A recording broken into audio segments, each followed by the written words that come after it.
മലയാള സിനിമയുടെ അമ്മ വാത്സല്യമായിരുന്നു നടി കവിയൂർ പൊന്നമ്മ. ആ വാത്സല്യം ഇനിയില്ല. ഇന്നലെ കൊച്ചിയിലെ സ്വകാര്യ ആശുപത്രിയിൽ വെച്ച് മരണപ്പെടുമ്പോൾ 79 വയസ്സായിരുന്നു പ്രായം. പൊന്നമ്മയുടെ പേരിനൊപ്പം കവിയൂർ എന്ന സ്ഥലപ്പേര് പണ്ട് തൊട്ടേയുണ്ട്. ഈ പേര് വന്നു ചേർന്നതിന് പിന്നിലും ഒരു കഥയുണ്ട്. അധികമാർക്കും അറിയാത്ത ആ കഥ എന്താണെന്ന് നമുക്ക് നോക്കാം. പാട്ടുകാരിയാകാനായിരുന്നു കവിയൂർ പൊന്നമ്മ ചെറുപ്പത്തിൽ ആഗ്രഹിച്ചത്.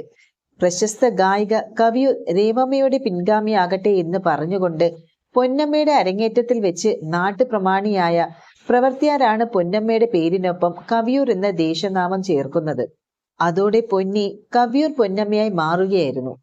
പാട്ടുകാരിയാകണമെന്ന് ആശംസിച്ചിട്ട പേര്. പക്ഷെ പിന്നെ മലയാള സിനിമയിലെ അമ്മ എന്ന വാക്കിന്റെ പര്യായവും നിർവചനവുമായി മാറുകയായിരുന്നു. പാട്ടുകാരിയാകാനായിരുന്നു കവിയൂർ പൊന്നമ്മ ചെറുപ്പത്തിൽ ആഗ്രഹിച്ചത്. നാടകത്തിലൂടെയായിരുന്നു അഭിനയ ജീവിതത്തിന് തുടക്കം കുറിച്ചത്.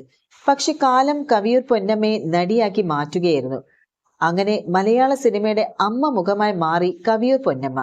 തന്റെ 14-ാം വയസ്സിലാണ് കവിയൂർ പൊന്നമ്മയുടെ കലാജീവിതം ആരംഭിക്കുന്നത്. അന്ന് പാട്ടുകാരിയാകാനായിരുന്നു ആഗ്രഹിച്ചിരുന്നത്. വലുതാകുമ്പോൾ MS സുബ്ബലക്ഷ്മിയെ പോലെ ആകണമെന്നായിരുന്നു കവിയൂർ പൊന്നമ്മയുടെ ആഗ്രഹം.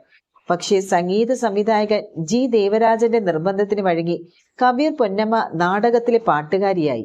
14-ാം വയസ്സിൽ തോപ്പിൽ ഭാസിക്കൊപ്പം അഭിനയിച്ചുകൊണ്ട് നാടകത്തിന്റെ തട്ടിലുമെത്തി. മൂലധനമായിരുന്നു ആദ്യത്തെ നാടകം. പാട്ടുപാടാൻ ആഗ്രഹിച്ചു വന്നവൾ അഭിനയിക്കേണ്ടി വന്നപ്പോൾ തെല്ലൊന്ന് അമ്പരന്നു.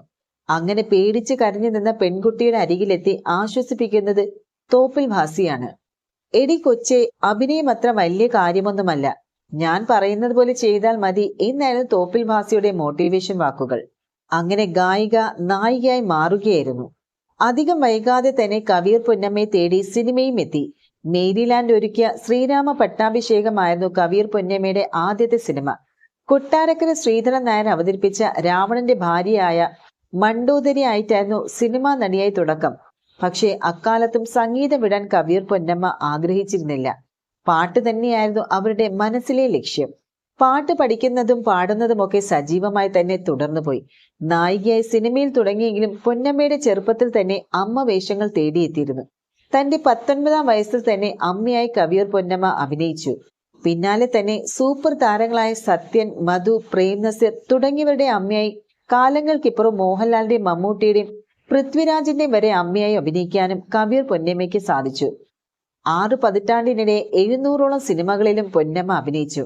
4 തവണ സഹനടിക്കുള്ള സംസ്ഥാന പുരസ്കാരവും നേടി.